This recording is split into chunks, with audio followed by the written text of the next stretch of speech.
Comment gérer son argent de l'auteur Vincent de la Grand'Anne. Lu par Livre Académie. Introduction. Il peut être difficile pour certaines personnes ou groupes de personnes de gérer leur propre argent, simplement parce qu'il existe de nombreuses angoisses financières. Mais si nous visons l'indépendance financière, il devient évident que nous pouvons réaliser ce qui semble insurmontable et vivre notre vie aussi significativement que possible, comme pratiquement tout le monde le fait. L'abondance de connaissances incluses dans ce livre vous aidera à surmonter votre anxiété de gérer vos finances dès que vous commencerez à le lire, à suivre les différentes stratégies et à prendre des notes au fur et à mesure. Il vous suffit de mettre en pratique ce que vous avez appris pour expérimenter des améliorations positives, ce que fait la majorité des gens. Si vous prenez le temps de lire ce livre du début à la fin, vous disposerez d'une multitude d'options qui pourraient s'appliquer à votre situation. Vous seul avez le dernier mot. En conséquence, vous devez choisir votre plan d'action et le mener à bien. Si la gestion de vos finances est votre priorité absolue, si elle dépasse vos capacités, ou si vous voulez vous assurer que votre argent est toujours au meilleur endroit possible, alors ce livre est pour vous. Il vous donne tous les outils dont vous avez besoin pour commencer à penser différemment à l'argent et à faire des plans pour l'avenir à chaque achat que vous faites. La plupart des individus ignorent le rôle crucial que joue une bonne gestion de l'argent dans leur vie. La gestion de l'argent n'est pas simplement une compétence pour les hommes d'affaires ou les individus puissants. Elle touche tout le monde, peu importe sa taille ou sa position, qu'il soit employé ou employeur, payeur ou commis.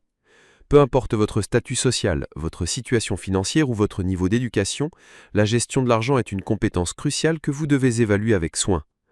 L'argent est nécessaire pour un niveau de vie plus élevé dans la société, mais vous n'en avez pas besoin de beaucoup pour être indépendant, satisfait ou avoir du succès.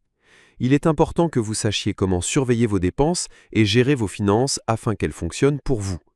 Pour de nombreuses personnes, la gestion des dettes peut être une source de stress et d'anxiété, car il peut être difficile de savoir par où commencer. Vous apprendrez tous les détails sur la façon de rembourser vos dettes à partir de ce livre, vous permettant de vous en libérer. Enfin, vous découvrirez comment commencer à investir et faire travailler votre argent pour vous, plutôt que contre vous, en utilisant les idées d'investissement décrites dans ce livre. De nombreux principes et leçons cruciaux vous seront présentés, dont vous devriez tenir compte si vous souhaitez atteindre vos objectifs financiers le plus rapidement possible. Préparez-vous à acquérir de nouvelles connaissances. Chapitre numéro 1. Money Mindset. Lorsqu'il s'agit de nos finances, le terme Money Mindset s'est établi. Il s'agit de notre attitude intérieure vis-à-vis de l'argent, c'est-à-dire de ce que nous pensons et croyons à propos des finances, de la manière dont nous les voyons et de ce que nous ressentons à ce propos. Mindset signifie, outre l'attitude, la manière de penser, la mentalité ou l'attitude de vie vis-à-vis d'un sujet. Cela englobe une multitude d'affirmations intérieures qui décrivent par exemple notre rapport à l'argent ou notre situation financière. Ces affirmations peuvent être positives ou négatives et se trouvent en chaque personne, même si nous n'en avons pas toujours conscience. Celui qui se penche sur le thème du Money Mindset tombe rapidement sur une toute série de promesses. Un compte en banque plein, une réussite privée et professionnelle, plus de richesse et de bonheur dans la vie. Ce n'est pas évidemment aussi simple que cela. Mais s'intéresser à ses propres affirmations est définitivement le premier pas vers une meilleure conscience de l'argent et une gestion plus attentive de ses propres finances. En effet, on a encore tendance à les négliger, surtout chez les jeunes. Le sujet est considéré comme ennuyeux et compliqué, alors qu'une bonne éducation financière est extrêmement importante dès le plus jeune âge pour pouvoir subvenir à ses besoins et assurer son avenir. Bien que traité comme un sujet tabou et peu souvent exprimé ouvertement, chacun a intériorisé une certaine attitude vis-à-vis de l'argent et des finances qui façonne sa propre réalité plus que nous ne le réalisons. Le thème de l'argent est entouré de nombreux mythes, truismes et croyances. On ne parle pas d'argent, l'argent corrompt le caractère, l'argent n'a pas d'odeur, les meilleures choses de la vie sont gratuites, l'argent attire l'argent, l'argent ne peut pas acheter le bonheur, le temps c'est de l'argent, celui qui a l'argent a le pouvoir, il y a plus de bonheur à donner qu'à recevoir, avoir vient de tenir, ou encore l'argent gouverne le monde. L'abondance des proverbes montre à elle seule l'importance du sujet. La plupart du temps, nous intériorisons dès l'enfance une certaine attitude vis-à-vis de l'argent, à savoir celle qui prévaut chez nos personnes de référence les plus proches. Nous apprenons alors la meilleure façon d'aborder les questions financières, de « celui qui n'honore pas le sou ne vaut pas l'écu » à « il faut aussi savoir se faire plaisir de temps en temps ». Comment ces attitudes apprises très tôt influencent-elles notre vie future? Comment sont-elles liées à notre estime de soi? Et comment pouvons-nous surmonter d'éventuels blocages à ce sujet afin de ne pas faire obstacle à la circulation de l'argent? L'influence de la mentalité monétaire sur notre quotidien. Les affirmations ne sont tout d'abord que dans notre tête, mais elles donnent naissance à des actions et des modèles de comportement qui influencent directement notre quotidien. Une grande partie de nos décisions repose sur notre subconscient, comme le montre la science. Les croyances négatives peuvent par exemple nous amener à moins bien gérer notre argent, à profiter rarement de la vie ou à nous préoccuper constamment de nos soucis d'argent. Le changement de mentalité vers des affirmations positives est à se débarrasser de tels blocages. En cultivant une conscience positive de l'argent, il est plus facile de gérer son argent de manière judicieuse, d'épargner et de s'occuper plus sereinement de ses finances. Tout comme l'intériorisation de croyances positives, le changement d'habitude ne fonctionne pas du jour au lendemain. Il faut du temps et de nombreuses petites étapes pour atteindre un objectif. Sur le chemin de l'amélioration de son propre money mindset et des comportements qui en découlent, ces mesures aident. Définir des objectifs que nous souhaitons atteindre en ce qui concerne nos propres finances. Développer et renforcer la vigilance et l'estime envers soi-même. Ressentir de la gratitude pour ce que nous avons. Améliorer sa propre éducation financière et l'entretenir en permanence. Mettre de l'ordre dans ses finances. Celui qui s'est forgé des affirmations positives et donc un money mindset positif a plus facile à organiser ses propres finances. Car, avec une vision optimiste, mettre de l'ordre est tout de suite plus amusant. Comment nous créons notre réalité avec nos pensées? Si nos parents nous ont transmis à l'époque une certaine attitude vis-à-vis de l'argent, c'est en raison des expériences qu'ils ont acquises en ce domaine. Mais est-ce vraiment toute la vérité? Il est bien plus probable qu'ils aient eux aussi été influencés par les attitudes de leurs parents dès l'enfance. Ainsi, certaines convictions, et pas seulement en matière d'argent, se transmettent de génération en génération. Au lieu de la relation prétendument logique, la situation financière réelle façonne notre attitude, il vaut la peine d'envisager l'inverse, d'inverser la cause et l'effet.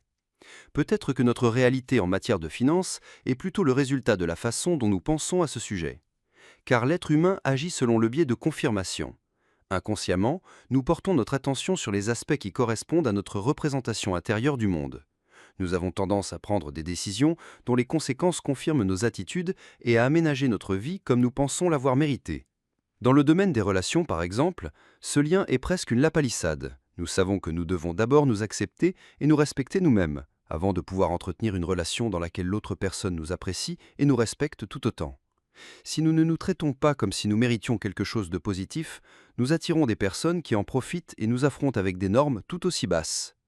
Il s'agit à la fois du principe énergétique de l'attraction et d'un fait rationnellement compréhensible, au sens d'une prophétie autoréalisatrice.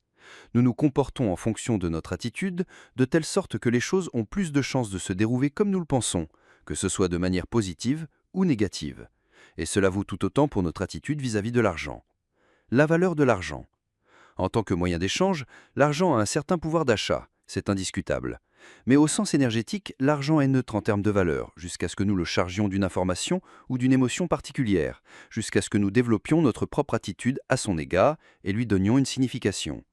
Ainsi, pour l'un, l'argent est comme un ami bienvenu qui apporte toujours de bons cadeaux, et pour l'autre, il est un épouvantail, source de peur et de conflits. Pour l'un, c'est un fluide, pour l'autre, il s'agit de le stocker et de le contrôler. On pourrait aller jusqu'à dire que l'argent met à disposition une énergie individuelle selon l'attitude de chacun. Conformément à sa connotation, l'argent agit comme une loupe. Les personnes généreuses ont déjà beaucoup donné alors qu'elles n'avaient pas encore beaucoup. Plus elles gagnent d'argent, plus elles en font profiter le monde. Les personnes avares qui sont sceptiques vis-à-vis de l'argent ont d'autant plus peur avec beaucoup d'argent qu'on leur le prenne, si bien qu'elles pensent devoir le garder encore plus. Les personnes qui ont une bonne estime d'elles-mêmes en ce qui concerne l'argent s'inquiètent moins du lien entre les amitiés et les biens que celles qui ont une faible estime d'elles-mêmes et qui craignent d'être appréciées uniquement à raison de leur argent. Ceux qui ont une attitude négative à l'égard de l'argent parce qu'ils associent à la croyance qu'ils courront le caractère, sabotent psychologiquement le fait d'en recevoir beaucoup. Il est donc d'autant plus important d'examiner ces attitudes à la loupe. Aller au fond de ses propres croyances. Souvent, nous avons intériorisé notre attitude vis-à-vis de l'argent depuis si longtemps qu'il nous est difficile de la rappeler consciemment. Il est donc utile de prendre le temps de faire cet exercice de réflexion et de consigner ses propres pensées par écrit. Commencez par un exercice classique de complétion de phrases, en terminant spontanément et intuitivement les débuts de phrases suivants, sans trop y réfléchir ou réfléchir à ce que vous devriez croire, mais de manière authentique, comme cela vous vient d'abord à l'esprit. L'argent est, sans argent, avec beaucoup d'argent. Celui qui a peu d'argent est, celui qui a beaucoup d'argent est. Gagner de l'argent signifie les riches sont, les pauvres sont, mon salaire est, je gagne. N'hésitez pas à ajouter d'autres débuts de phrases qui vous viennent à l'esprit. Quelle attitude envers l'argent se dégage pour vous après cet exercice? Poursuivez votre réflexion en décrivant votre rapport personnel à l'argent comme si l'argent était une personne. Réfléchissez aux questions suivantes et notez vos réponses. Si l'argent est une personne, comment puis-je le décrire? Quelle est ma relation avec cette personne? Est-ce que je l'aime bien ou est-ce que je ne l'aime pas? Est-ce que je connais bien cette personne? Cette personne m'est-elle inconnue ou familière? Est-ce que j'invite volontiers cette personne chez moi? Est-ce que je préfère rester à l'écart de la personne? Est-ce que je comprends la personne? La personne est-elle bien intentionnée à mon égard? Est-ce que la personne m'ignore ou me regarde de haut? Établir de nouvelles croyances positives. Que ressentez-vous lorsque vous réfléchissez à votre attitude face à l'argent? Peut-être êtes-vous en paix avec vous-même et satisfait. Ou peut-être vous freinez-vous vous-même avec des croyances qui vous empêchent d'avancer. La bonne nouvelle, c'est que chaque croyance peut être transformée en une variante stimulante et autoritaire. Dès que vous intériorisez profondément votre nouvelle conviction, votre réalité financière peut également changer. Voici 3 exemples d'une telle transformation. Je ne gagne pas beaucoup. Ce qui, à première vue, peut ressembler à une déclaration sur votre statut salarial actuel, peut être exact si l'on compare statistiquement différentes catégories de revenus. Se révèle être, en y regardant de plus près, un jugement indirect sur votre valeur personnelle. Vous affirmez également que vous n'avez pas droit à grand-chose, argent ou autre, et créez pour votre subconscient une réalité qui établit un lien de cause à effet entre votre prétendue faible valeur personnelle et votre rémunération, ou plus généralement, ce que vous obtenez dans la vie. Que ressentiriez-vous si vous modifiez cette croyance et que vous vous disiez par exemple à partir de maintenant « je gagne beaucoup », « je mérite de bonnes choses » ou même « je mérite le meilleur ». Si vous ressentez un léger malaise face à ces croyances positives, cela est peut-être lié à d'autres croyances intériorisées, par exemple qu'il faut toujours être modeste, se retenir et ne pas trop exiger. De cette manière, des réseaux entiers de croyances limitantes apparaissent souvent et vous pouvez vous demander s'ils vous aident vraiment ou s'ils vous maintiennent à un niveau inférieur et vous freinent. Mais comme les nouvelles croyances positives ne déploient leurs effets que si nous les croyons nous-mêmes approximativement, au lieu de dire « je mérite ce qu'il y a de mieux », vous pouvez demander une permission comme « je peux gagner beaucoup ». Ainsi, vous vous opposez de manière ciblée à votre critique intérieure. L'argent corrompt le caractère. Cette croyance et beaucoup d'autres de ce type soulignent le fait que dans notre culture, sauf dans certains cercles, l'étalage ostentatoire de sa propre fortune ainsi qu'une attitude trop orientée vers le matérialisme sont mal vus. Alors que certains utilisent l'expression « l'argent gâte le caractère » comme mécanisme de défense contre leur propre jalousie inconsciente à l'égard de personnes plus riches, ce que l'on ne peut pas avoir soi-même, il faut le dévaloriser, d'autres l'associent tout simplement à l'image stéréotypée d'une personne égocentrique et gâtée qui n'en a jamais assez et qui ne partage peut-être même pas sa richesse avec les autres. Pourtant, des études menées sur des personnes ayant gagné une somme importante à la loterie montrent qu'après une brève envolée, leur niveau de bonheur personnel se stabilise à celui qu'ils avaient déjà avant cette soudaine manne financière. Les personnes les plus heureuses à long terme étaient celles qui continuaient à travailler et à mener une vie globalement identique à celle qu'elles menaient auparavant. Il n'est donc pas automatique que l'argent, en abondance, ait des conséquences négatives sur le sentiment de bonheur ou le comportement social. C'est plutôt le caractère déjà formé d'une personne qui détermine la manière dont elle gère ses ressources financières. Vous pouvez donc tout simplement supprimer la croyance « l'argent gâte le caractère » sans la remplacer. Comme vous ne souhaitez probablement pas gâcher votre propre caractère, vous créez sinon pour votre subconscient un contexte dans lequel l'argent, par exemple comme synonyme de beaucoup d'argent ou de richesse, est automatiquement perçu comme quelque chose qui ne vous appartient pas et que vous saboteriez par la suite. Je ne comprends rien au fait de gagner de l'argent. Peut-être êtes-vous une personne idéaliste qui souhaite avant tout faire quelque chose d'utile, qui est mue par des valeurs humanistes et qui se distancie intérieurement de tout le complexe thématique de l'argent, en raison de la conviction erronée d'un principe d'exclusion mutuelle. Pourquoi les deux ne pourraient-ils pas exister en même temps ? Et si l'idéalisme et le fait de gagner de l'argent pouvaient se compléter? Ou bien vous trouvez que les finances, la déclaration d'impôts et l'économie sont des sujets ennuyeux qui contiennent en plus beaucoup de maths, ce en quoi vous n'avez jamais été doué. Dans ce cas, vous n'avez même pas envie de vous en occuper. Même si l'argent en soi n'est pas une grande source de motivation pour vous et que vous préférez vous occuper de toute autre chose, vous créez également une certaine réalité avec cette attitude. Celui qui ne comprend pas quelque chose et ne veut rien y changer se prive lui-même de ses possibilités de création active et prend en quelque sorte le rôle passif d'un spectateur, d'un enfant, voire d'une victime. L'avantage d'une telle attitude est qu'elle nous permet de nous installer confortablement dans notre zone de confort, de ne pas avoir à assumer de responsabilités et de ne pas avoir à prendre de décisions et à passer à l'action.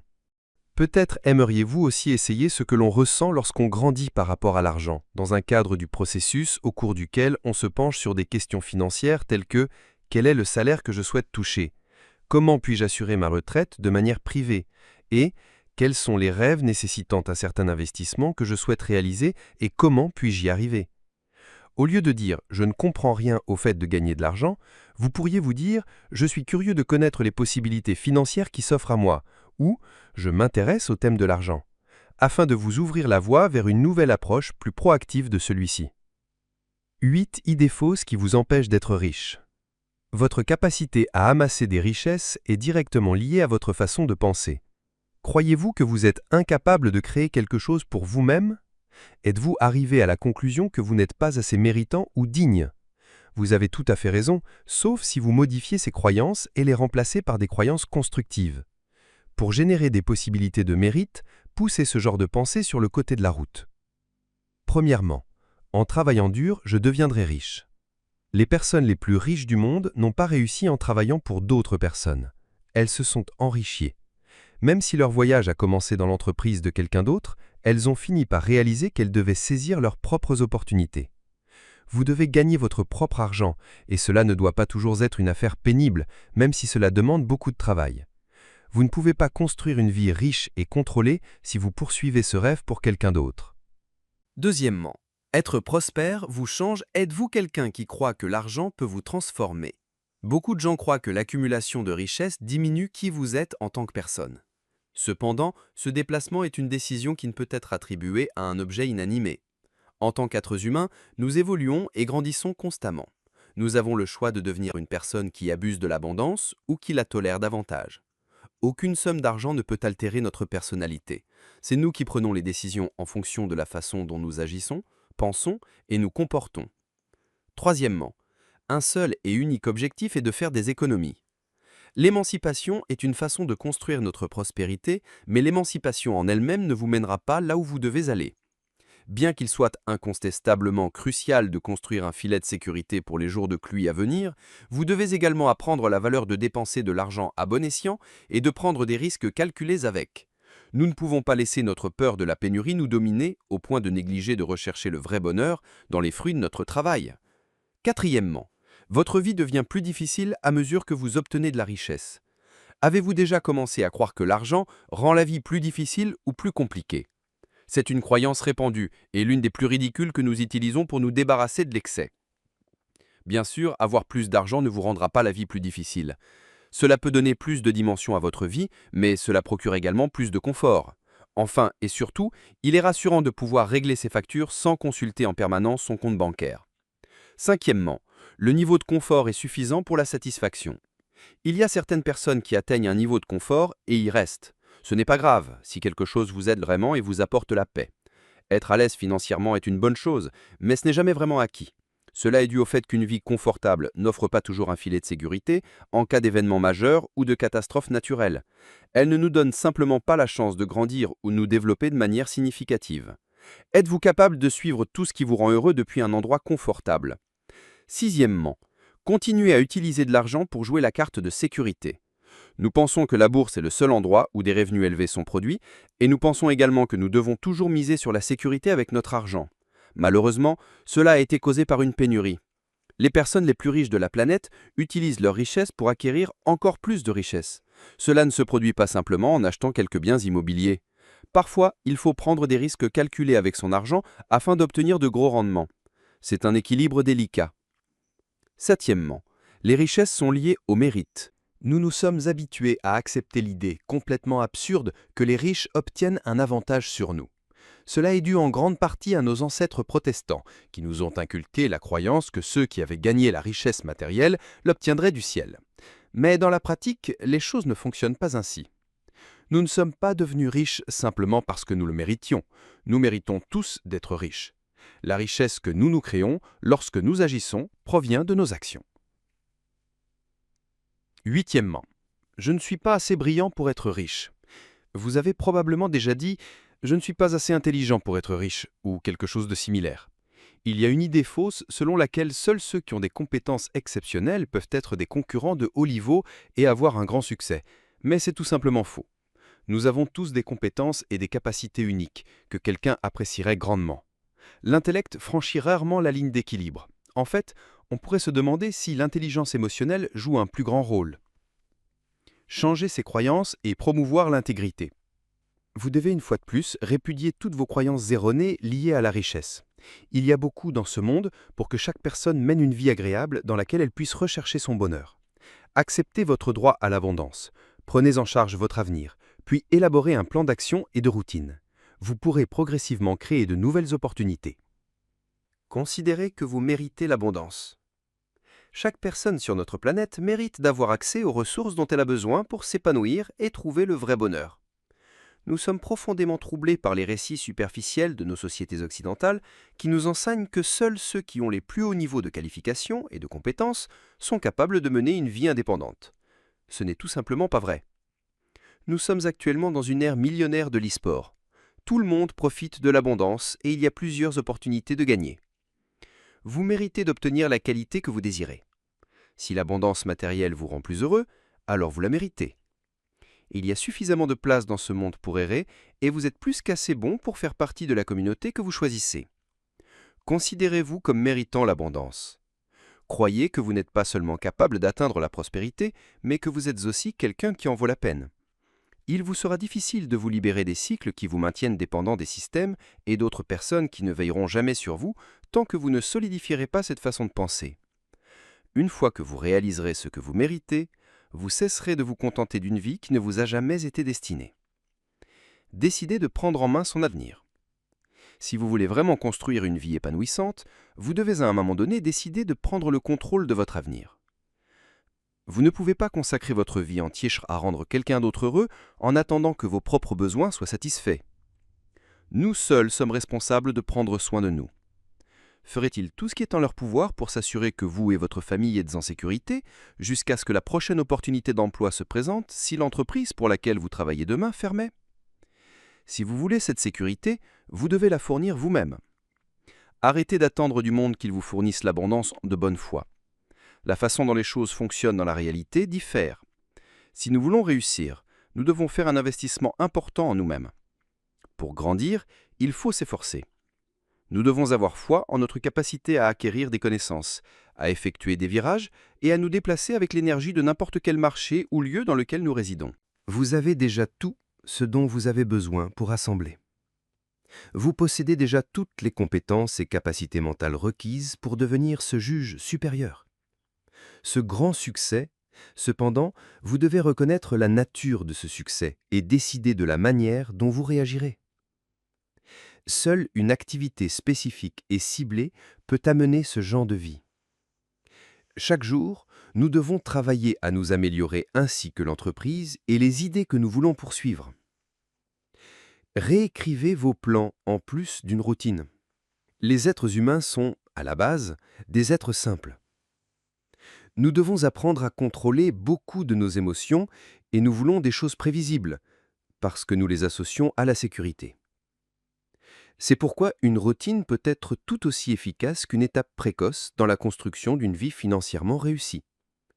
Elle nous réconforte, nous rassure et nous permet de nous concentrer sur les domaines les plus importants de notre vie.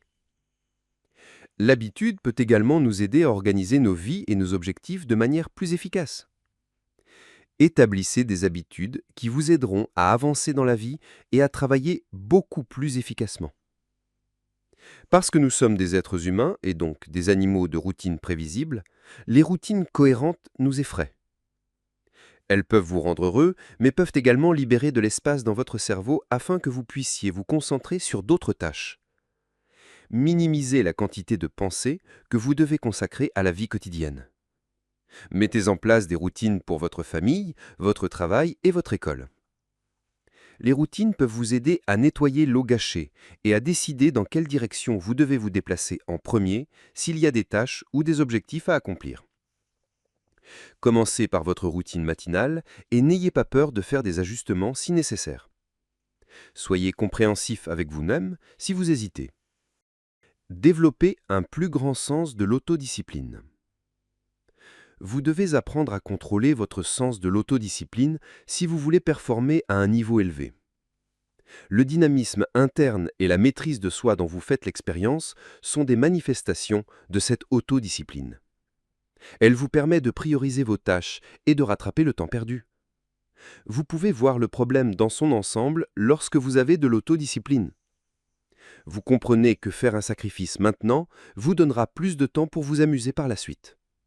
Vous êtes conscient que les choses précieuses nécessitent des efforts. Apprenez le métier de l'autodiscipline. Concentrez-vous sur ce que vous attendez de la vie, puis efforcez-vous de le réaliser en créant un plan d'action. Divisez le travail en tâches plus petites et plus gérables ou en morceaux que vous pouvez attaquer par vous-même. Réduisez les distractions lorsque vous travaillez.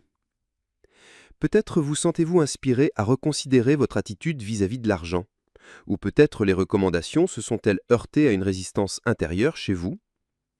Chaque réaction, intense, vous fournit des informations sur les valeurs qui vous guident, sur ce que vous considérez comme bon et sur ce que vous rejetez, et peut-être aussi sur ce que vous ne vous accordez pas et que vous refoulez donc de votre conscience. Il est en tout cas normal de changer d'avis sur le sujet souvent tabou de l'argent et de dissoudre certaines croyances négatives qui y sont liées. N'hésitez pas à essayer et à observer ce que cela vous apporte. Chapitre numéro 2. Les finances personnelles. Peu importe que l'on soit déjà à la retraite ou encore étudiant, les conseils suivants concernant les finances personnelles devraient être pris à cœur par tous ceux qui souhaitent faire des économies, sans exception. Se constituer une épargne de secours. La vie est imprévisible. C'est pourquoi il est impossible de prévoir les charges financières auxquelles on sera confronté dans un avenir proche. Perd-on son emploi en raison de difficultés imprévues? L'ordinateur tombe-t-il en panne et doit-il être réparé ou même remplacé? Le matelas doit-il être changé? Si l'inattendu se produit, il faut être prêt. C'est pourquoi il convient d'épargner de manière à être en mesure de vivre quelque temps sur ses réserves. Toutefois, si la stratégie de prévoyance ne fonctionne pas et qu'une situation d'urgence financière se présente, il existe aujourd'hui des crédits en ligne particulièrement avantageux et rapides à des conditions attrayantes. Les circonstances varient bien entendu d'une personne à l'autre.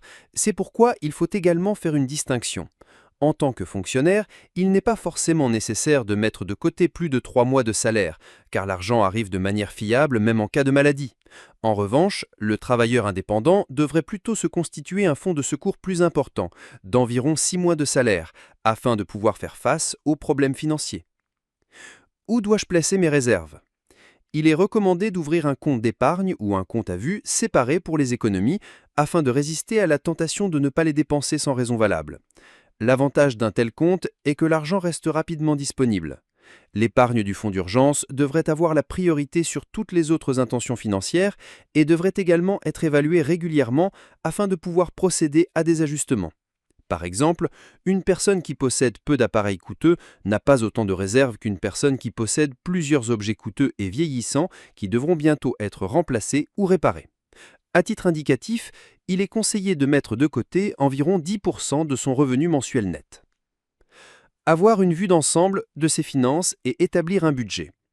Ce point est relativement facile à réaliser, car de nombreuses banques disposent aujourd'hui d'une fonction qui permet de lister les dépenses pour soi. Cela vous permet de voir où va l'argent et de savoir si ces dépenses en valent la peine. Est-ce que vous sortez trop et dépensez des sommes qui n'ont pas lieu d'être? Est-il nécessaire de commander un repas tous les 2 jours ou de se procurer un café hors prix? Achetez-vous éventuellement des choses que vous n'utilisez ensuite pas ou peu? Avez-vous trop d'abonnements que vous utilisez à peine? La conséquence de tout cela est que vous devez apprendre à établir un budget afin de maîtriser et d'adapter de telles dépenses. Les tableaux Excel classiques que vous créez vous-même ou les applications spécialisées dans les finances sont d'une grande aide pour établir un budget. Vous trouverez des exemples et des modèles de budget un peu partout sur Internet. Payez les factures et les mensualités à temps. Il faut absolument automatiser ce processus. Si vous devez payer des factures récurrentes comme le loyer, Internet ou électricité, il est recommandé de passer des ordres permanents. Ainsi, vous ne devez y penser chaque mois et vous évitez à la fois l'accumulation de dettes et de frais inutiles et la détérioration de votre code de crédit. Les factures ponctuelles doivent être bien entendu payées immédiatement afin d'éviter les pénalités de retard et autres frais similaires. Investissez l'argent qui reste. S'il vous reste encore un peu d'argent après les fonds d'urgence et votre subsistance, vous devriez l'investir. Cela n'a guère de sens de laisser cet argent sur votre compte, alors que vous pouvez plutôt le faire travailler pour vous en achetant des actions ou des ETF. En effet, bien que le rapport sur l'assurance pension de 2019 informe que les pensions augmenteront de 36,5% d'ici 2033, vous devez absolument vous occuper en plus de votre prévoyance vieillesse. Mais avant d'entreprendre cette démarche, lisez le sujet ou demandez conseil à quelqu'un qui a déjà de l'expérience. Faites le tri et achetez d'occasion. Si vous possédez des objets dont vous n'avez pas besoin, vous pouvez les vendre sur des places de marché en ligne. Pour les économes, c'est également une excellente idée d'acheter des objets d'occasion, car ils sont souvent bien moins chers. En contrepartie, vous devez dans la plupart des cas accepter une perte minimale de qualité, qui est souvent de nature optique. Vous économiserez ainsi de l'argent lors de l'achat de votre nouvelle table, voiture ou vélo. Avant tout nouvel achat important, vérifiez en ligne s'il n'est pas possible de trouver moins cher. L'achat et la vente d'objets d'occasion sont en outre plus durables et donc plus respectueux de l'environnement. Bien sûr, on a parfois envie d'une grande fête d'anniversaire, de vacances aux Caraïbes ou d'une voiture de rêve. Mais c'est précisément pour cela qu'il faut commencer tôt à réfléchir plus consciemment à ses propres dépenses. Cela permet non seulement d'éviter les soucis financiers à long terme, mais présente également un autre avantage évident. Des finances bien ordonnées et le renoncement à des choses inutiles peuvent, avec une discipline appropriée, conduire à la réalisation d'un souhait de longue date. Chapitre numéro 3. Les intérêts composés.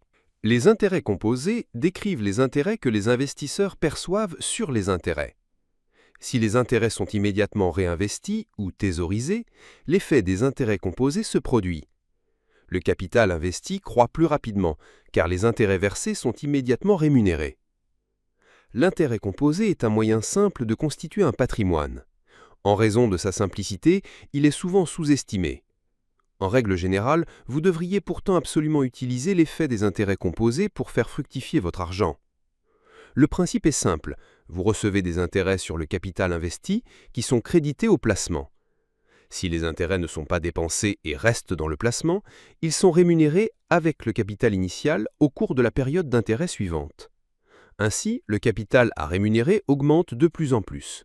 Vous recevez en conséquence plus de revenus d'intérêt que lors de la période d'intérêt précédente. Le capital augmente donc de plus en plus rapidement. Facteurs influençant les intérêts composés. Fréquence. La fréquence de la capitalisation, c'est-à-dire le nombre de paiements d'intérêts par an, a une incidence sur les intérêts composés. Les intérêts sont souvent capitalisés annuellement, semestriellement, trimestriellement ou mensuellement, mais ils peuvent aussi être capitalisés diariennement ou voire en continu. En règle générale, plus les cycles d'intérêts composés sont nombreux, plus la valeur future de votre argent est importante. Taux d'intérêt. Les taux d'intérêt peuvent avoir une influence considérable. Des taux d'intérêt plus élevés contribuent davantage à un placement qu'un taux d'intérêt plus faible. Temps. Les intérêts composés ont un impact plus important sur les placements dont la durée est plus longue que sur ceux dont la durée est plus courte. Comment calculer les intérêts composés ? Si vous essayez de comprendre comment calculer les intérêts composés, c'est relativement simple. Les intérêts composés sont calculés à l'aide de la formule suivante. A est égal à P, ouvrez la parenthèse, 1 plus R sur N, fermez la parenthèse, NT. Dans la formule, A est la valeur future, P est le capital, R est le taux d'intérêt, N est la fréquence de la capitalisation et T est le temps en années. Supposons que vous déposiez 1 000 € sur un compte d'épargne à la banque et que vous l'y laissiez pendant 20 ans. Votre banque vous verse un taux d'intérêt de 5% et les intérêts sont actualisés chaque année. Sans rien faire d'autre, vous aurez 2 653 € dans 20 ans. L'intérêt composé dans le cadre d'un placement fonctionne de manière similaire. Supposons que vous investissiez 1 000 € dans un ETF qui a hypothétiquement un rendement annuel de 9%. Après la première année, votre investissement atteindrait 1 090 €. Alors qu'un gain de 90 € ne semble pas être beaucoup, le temps passé sur le marché peut augmenter considérablement votre investissement. Après 30 ans, ce même investissement atteindrait 13 267,68 €.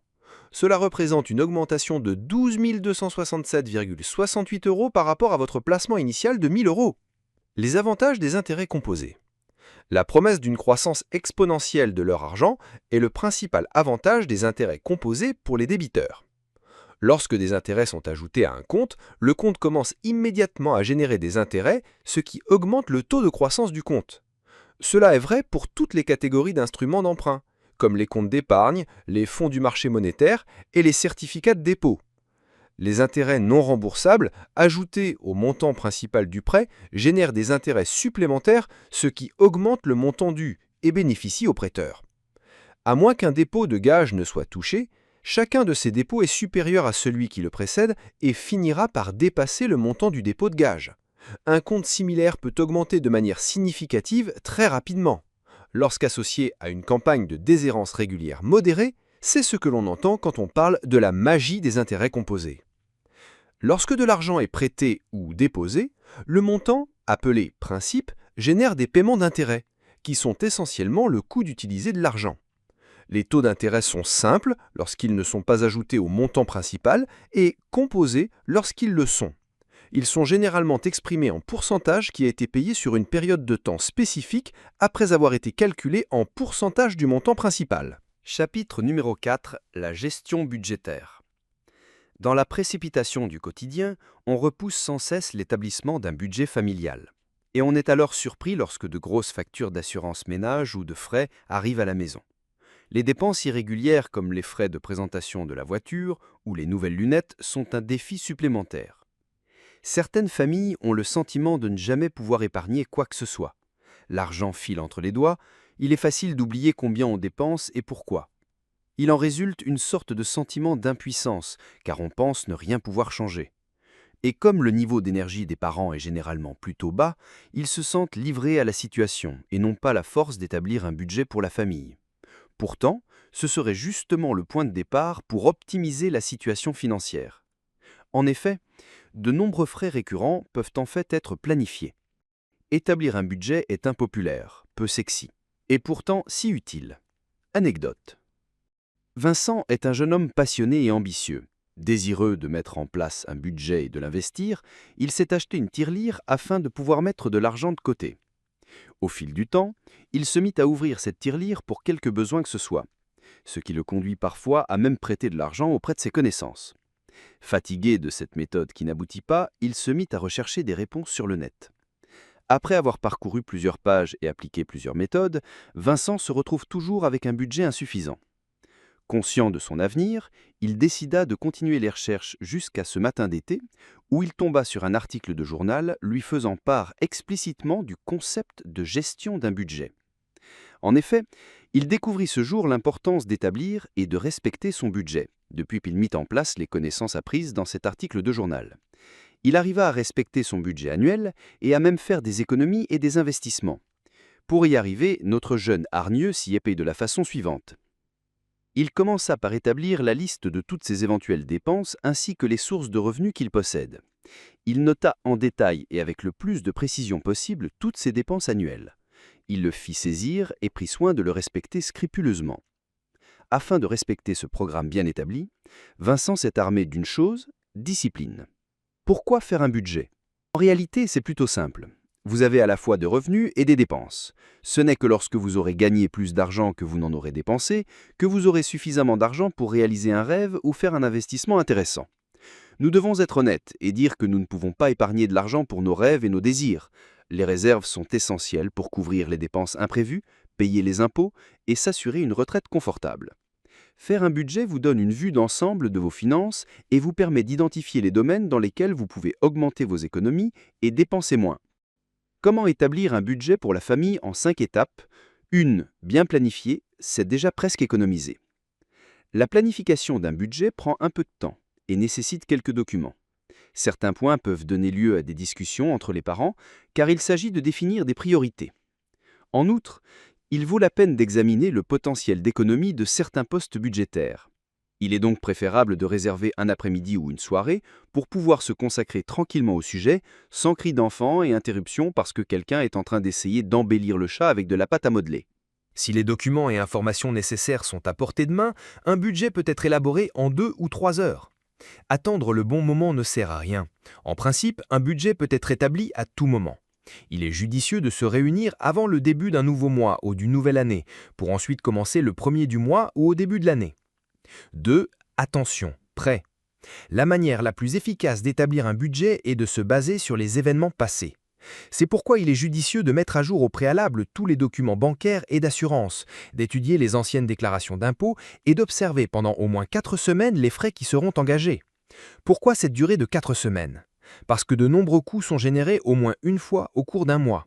C'est pourquoi des coûts peuvent manquer si la période est plus courte.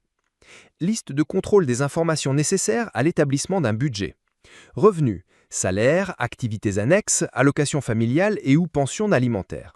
Logement, frais de location, frais de logement en cas de propriété, frais annexes tels que l'électricité, le mazout, l'eau, le ramonage, l'élimination des déchets ou autres. Soutien, garde d'enfants, aide ménagère. Frais de ménage, alimentation, hygiène à niveau domestique. Abonnement, téléphonie, y compris les téléphones portables. Internet, TV, streaming, médias. Assurance, caisse maladie, responsabilité civile, protection juridique, etc. Frais de santé, dentiste, opticien, thérapie, y compris vétérinaire. Impôts, prévoyance vieillesse, mobilité, voiture, entretien, essence, taxes, parking, leasing, tickets de transport public, vélo, cyclomoteur, etc. Formation, frais de scolarité, formation initiale et continue, matériel d'apprentissage, voyage scolaire ou autre. Électronique, ordinateur, téléphone portable, tablette. Loisirs, vacances, excursions, cotisations à des associations, hobbies. Dépenses personnelles, vêtements, soins, argent de poche, cadeaux, dons. Réserve, fonds d'urgence, imprévus. Épargne, dette. 3. C'est parti. Voici comment établir facilement le budget familial. Un budget s'étend généralement sur un mois et comprend les frais qui ne sont pas occasionnés chaque mois au prorata. Établir un budget signifie mettre en relation les recettes et les dépenses. Il faut donc un stylo et du papier ou Excel. Les recettes sont le point de départ. Viennent ensuite toutes les dépenses. Plus elles sont budgétisées avec précision, plus il sera facile de respecter le budget par la suite.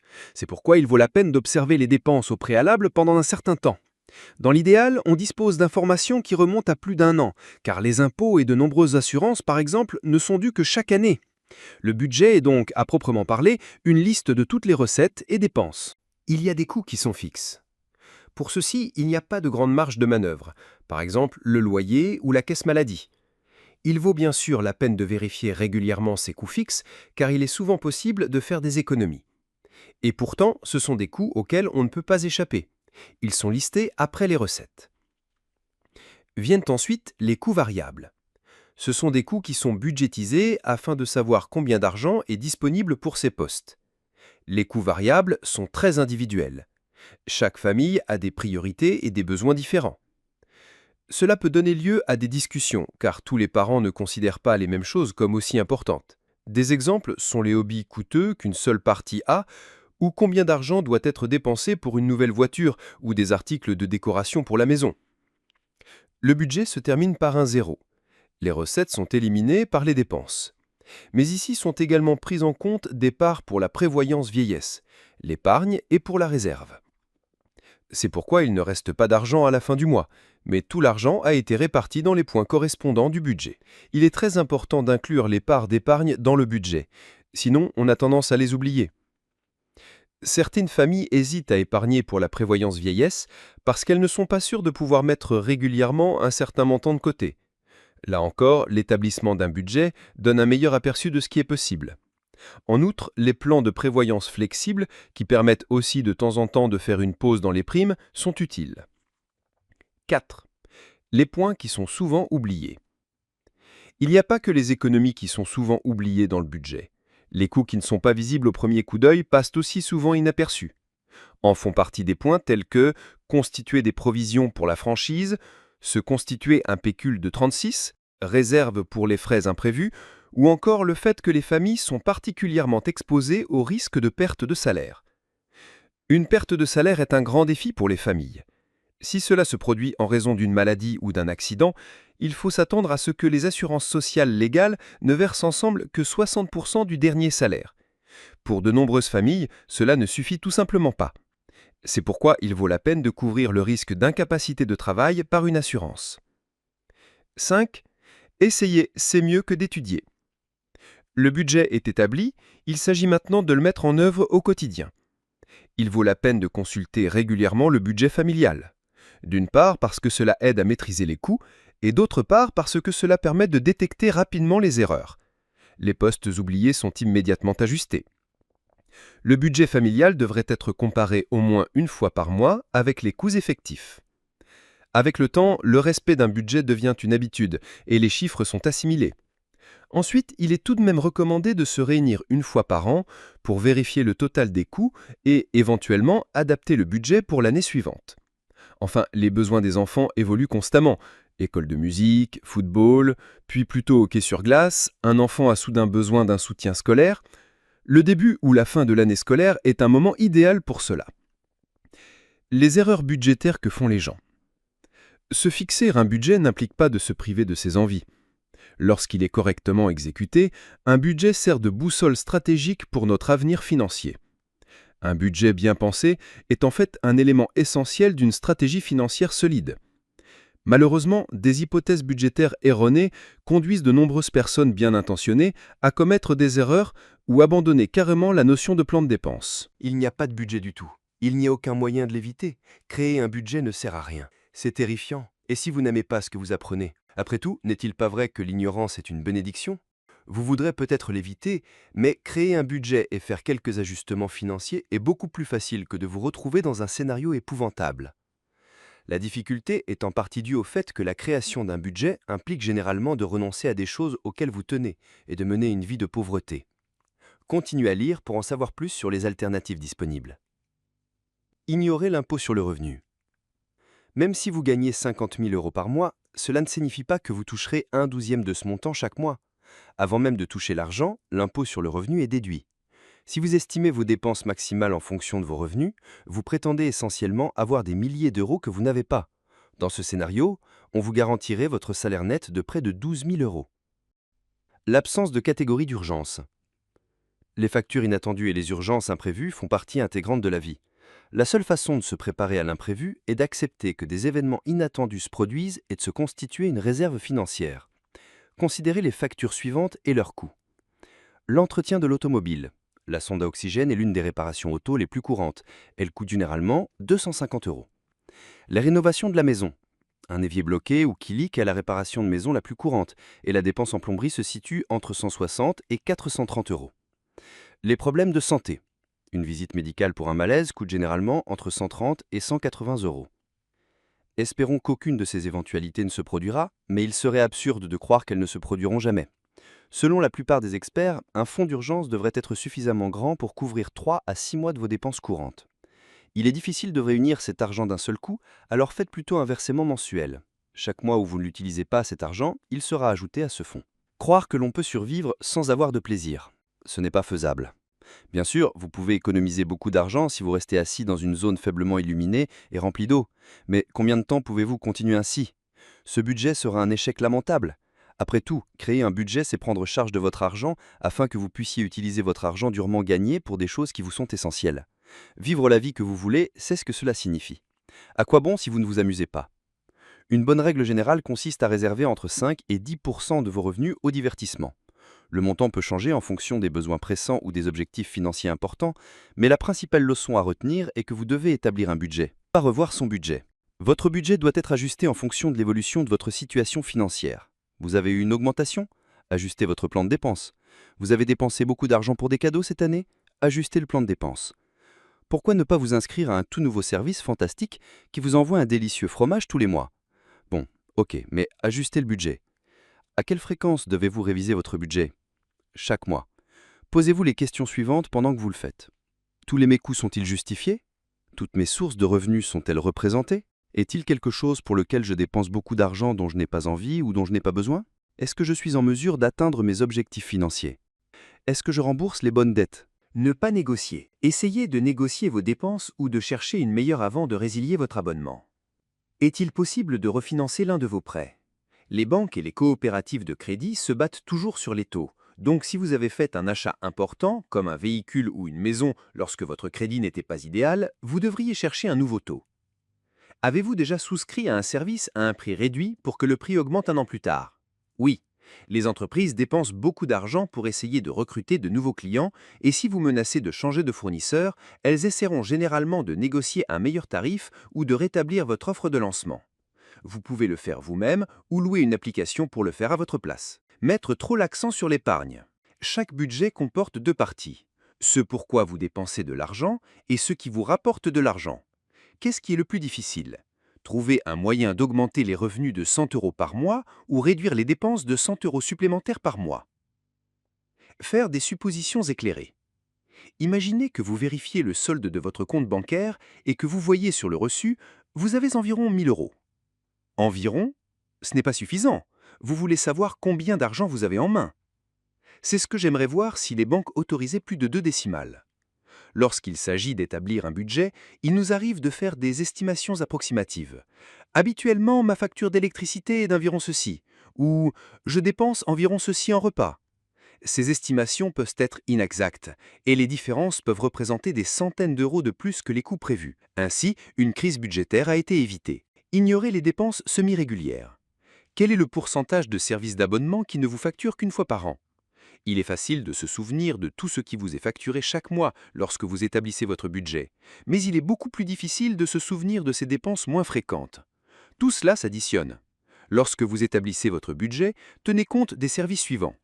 L'hébergement d'un site web, services de diffusion en continu, frais de scolarité ou cours en ligne, paiement d'assurance, cotisation de retraite, dons à des œuvres de bienfaisance, cotisation trimestrielle, cotisation à un syndicat ou frais d'adhésion à un groupe, cadeaux et fêtes.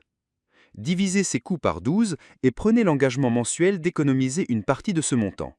Par exemple, le coût de mon abonnement mensuel est de 100 €, donc j'économise 8,33 € chaque mois en prévision de cette dépense plus importante. Comment respecter votre budget? Il existe plusieurs stratégies pour respecter votre budget mensuel. Cependant, il est difficile de suivre des tonnes, donc nous avons réduit le nombre de stratégies à 8. Soyez sincère. Êtes-vous déjà fixé un objectif que vous saviez voué à l'échec? Lorsque vous n'avez pratiquement pas de temps libre, c'est comme déclarer que vous allez lire 10 romans par mois, ou vous engager à courir 10 km tous les jours pendant le reste de l'année alors que vous n'avez jamais fait 1 mètre de jogging. Il faut se dépasser pour réussir, mais il faut aussi être réaliste. On peut dire la même chose de votre budget. Encouragez-vous à dépenser moins et à économiser plus, mais soyez réaliste lorsque vous créez chaque ligne budgétaire. Si votre manteau d'hiver est en train de se défaire, dire que vous n'achèterez pas de nouveaux vêtements pendant toute l'année n'est peut-être pas faisable. En revanche, vous pourriez vous fixer comme défi d'éviter de manger au restaurant pendant 1 mois et consacrer cet argent à votre objectif financier actuel. Vous pouvez vraiment triompher si vous restez authentique. Activez le prélèvement automatique. Configurez des traites bancaires automatiques pour déduire une partie de vos dépenses et de votre épargne de votre salaire. Ainsi, vous ne regardez pas l'argent assez longtemps pour être tenté de dépenser ces 200 € pour une nouvelle paire de chaussures que vous aimez mais dont vous n'avez pas besoin. Faites un plan de repas. Tenez à l'écart les envies d'argent en évitant les tentations du drive-in qui grèvent votre budget restaurant. Pour y parvenir, planifiez vos repas. Petit déjeuner, déjeuner, dîner, souper et collation. Ensuite, préparez une liste d'épicerie et respectez-la. La planification des repas vous évite de gruger votre budget shopping et restaurant. Pensez à la semaine. Pour vous aider à étirer vos dépenses, vous pouvez diviser certaines de vos lignes budgétaires en montants hebdomadaires. Considérez ceci. Si vous mettez de côté 200 € pour vos dépenses personnelles, considérez qu'il s'agit de 50 € par semaine. Si vous budgétez 894 € pour l'épicerie, la dépense mensuelle moyenne pour un ménage de 4 personnes. Vous dépenserez environ 223 € chaque semaine.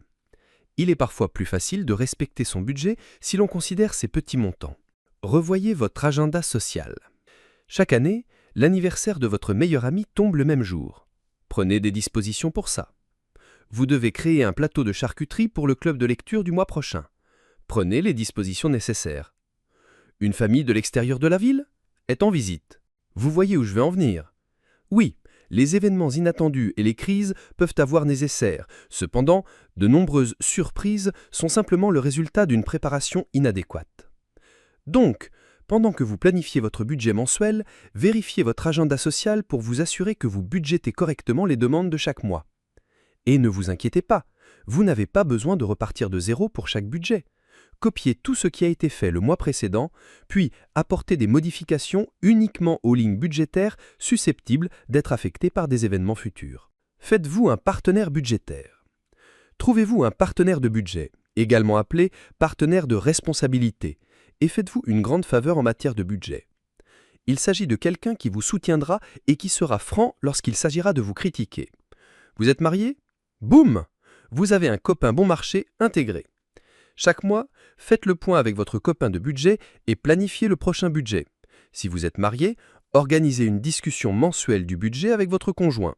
Si vous travaillez avec un ami ou un membre de la famille, vous pouvez établir votre budget seul, mais vous devez toujours faire le point. Si votre ami ne sait pas ce qu'il se passe, il ne peut pas vous demander des comptes. Donc, pendant que vous planifiez votre budget mensuel, vérifiez votre calendrier social pour vous assurer que vous budgétez correctement les demandes de chaque mois. Et ne vous inquiétez pas, vous n'avez pas besoin de repartir de zéro pour chaque budget. Copiez tout ce qui a été fait le mois précédent, puis apportez des modifications uniquement aux lignes budgétaires susceptibles d'être affectées par des événements futurs. Faites-vous un partenaire budgétaire. Trouvez-vous un partenaire de budget, également appelé partenaire de responsabilité, et faites-vous une grande faveur en matière de budget. Il s'agit de quelqu'un qui vous soutiendra et qui sera franc lorsqu'il s'agira de vous critiquer. Vous êtes marié? Boum. Vous avez un copain bon marché intégré.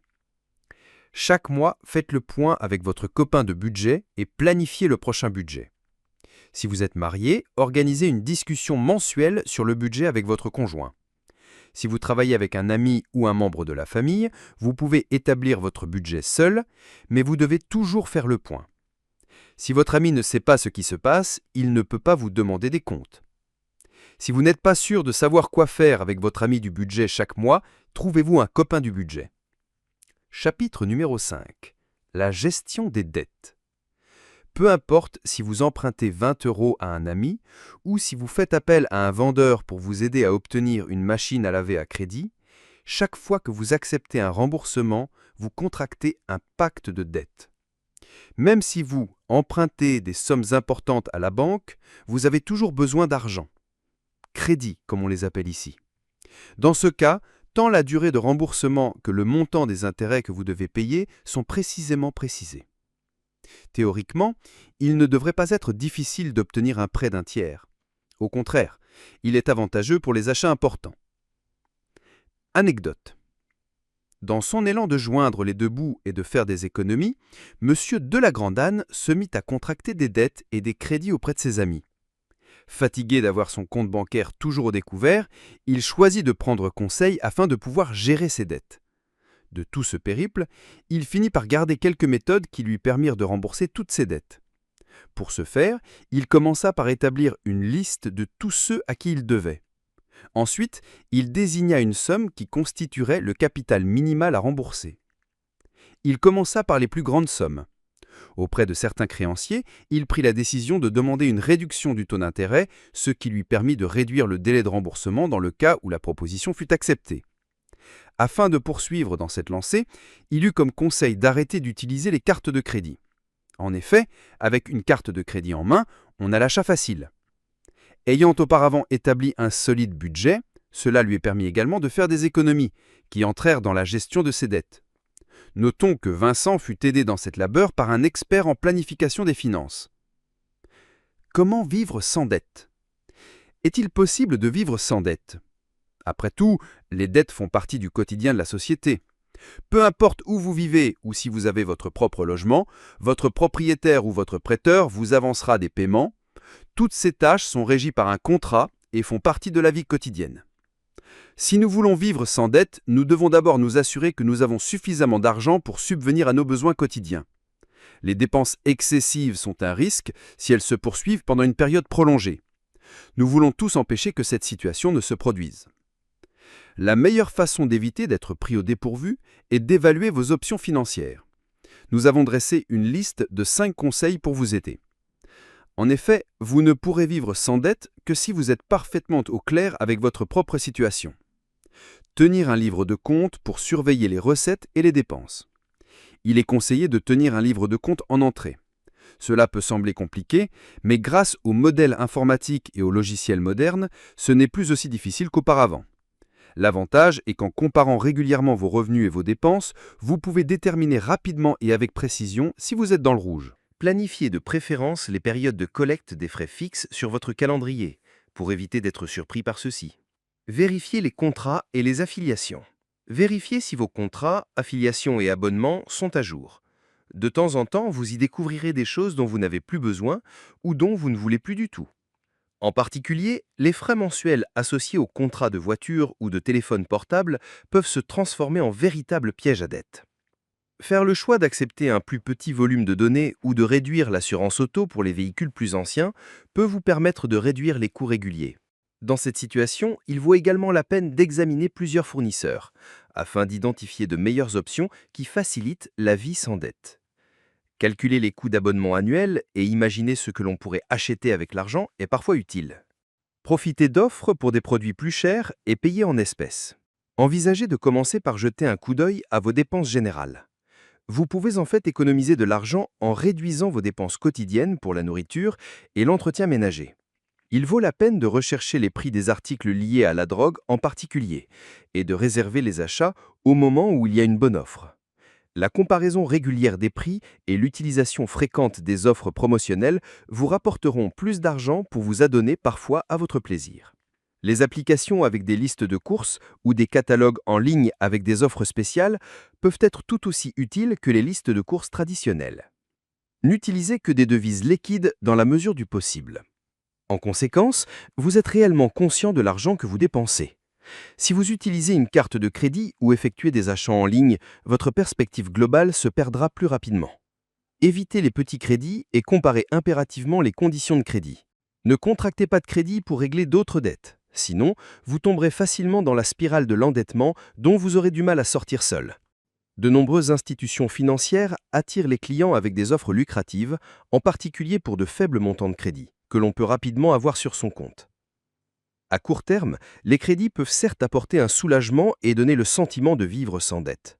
Mais comme ils sont souvent financés par des intérêts élevés, vous ne faites qu'aggraver votre situation financière.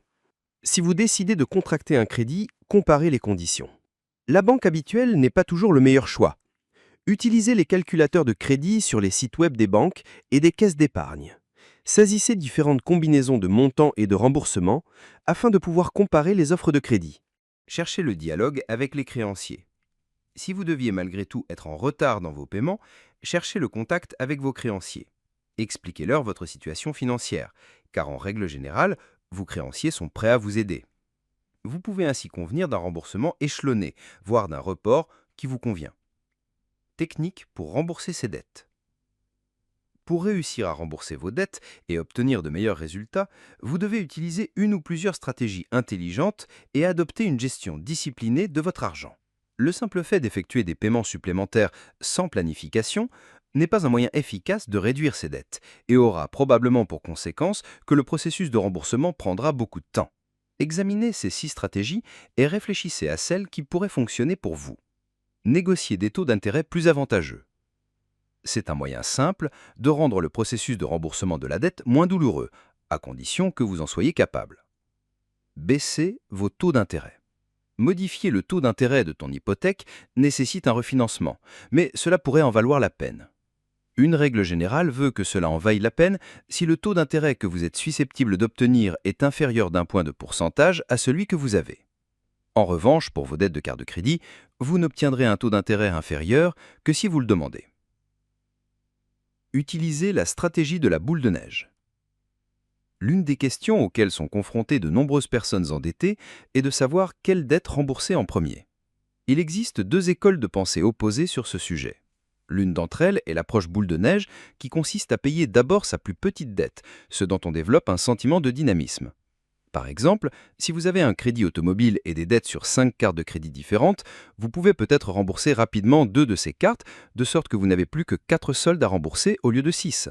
Cela peut permettre de voir rapidement que vous faites de réels progrès, et peut être encourageant. Payez d'abord les dettes les plus chères. L'autre approche est toutefois plus efficace.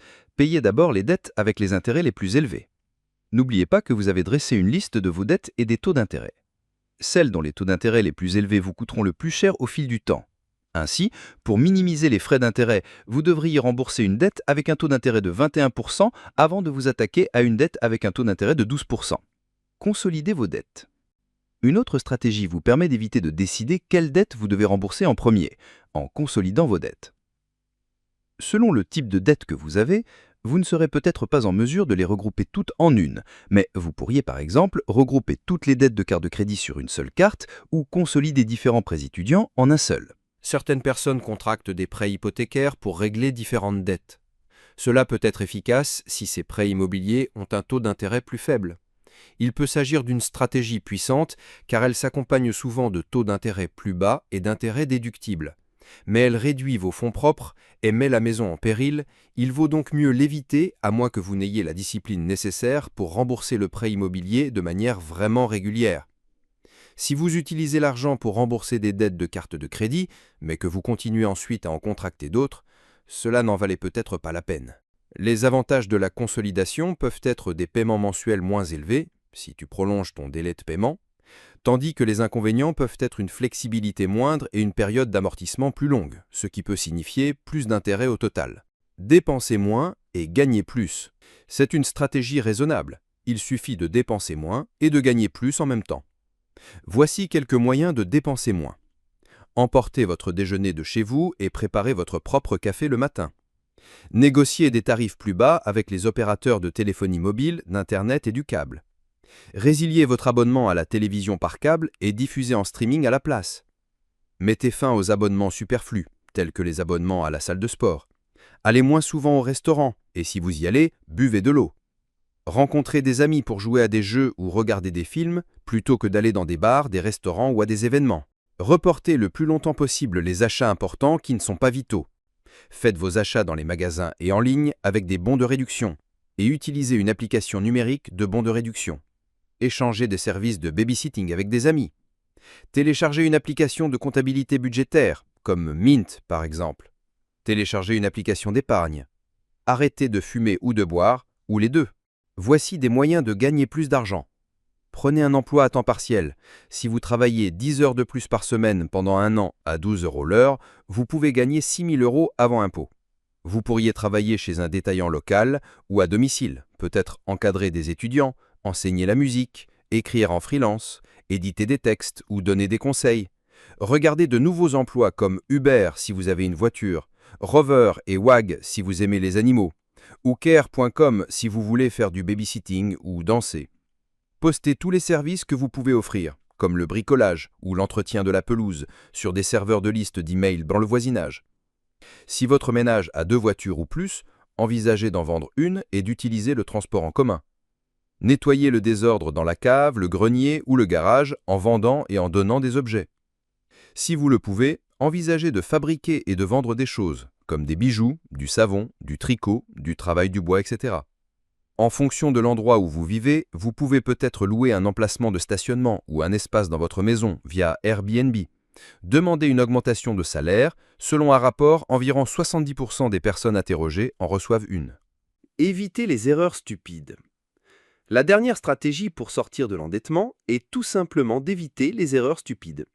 Un piège fréquent, ne vous inscrivez jamais à une carte de crédit avec une redoutable fonction Penalty APR qui peut augmenter votre taux d'intérêt jusqu'à 25 ou 30%. Un autre obstacle sur lequel beaucoup trébuchent est l'idée qu'ils vont progresser dans le remboursement de leurs dettes en effectuant leur paiement minimum. Oui, cela minimise les inconvénients et semblera plus facile que d'autres stratégies. Mais c'est coûteux. Imaginez par exemple que vous ayez 20 000 euros de dette sur des cartes de crédit et que l'on vous facture un taux d'intérêt de 25%. Si vos paiements minimums représentent 3% de votre niveau d'endettement, vous commencerez à payer la coquette somme de 600 euros par mois, ce qui signifie que vous devrez vous contenter de 150 euros par semaine. Si vous n'y parvenez pas, votre niveau d'endettement augmentera et vous enfoncera davantage dans la dette. Dans cette situation, il peut s'écouler plus de 30 ans avant que la dette ne soit remboursée, vos paiements totaux dépassant 63 000 euros, le tout pour un solde dû de 20 000 euros.